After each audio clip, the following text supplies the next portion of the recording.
હા દરિયો ઈ દરિયો અને વેર એટલે માતાજી અને 3 વાર વેર આવે એક વાર કે ખમા પાછા વરી જાવ શું કામ અવરા માર્ગે જાવ બીજી વાર કીએ ત્રીજી વાર કે હવે પાછા વરી જાવ પછી વરી નહીં ને જેમ આપણને દુઃખ લાગે ને એમ એને લાગતું હોય આપણને દુઃખ લાગે તો આપણે ભાઈઓને કહી પણ જેથી વસ્તી નો માને ને ત્યારે દેવીને દુઃખ લાગે કેને કીએ મારી વસતી મારું કીધું કરતી નથી મારી વસતી મારું કીધું કરતી નથી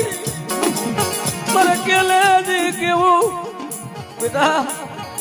ડુંગરે ડુંગરે દેવ ખણી મારા કર વિના ક્યાંય બળ નથી અને મારા ચેલે નો હાલે અને જગતમાં જો ગર્વ નો ઉતારી દઉં ને તો મને સામે ખોટ હોય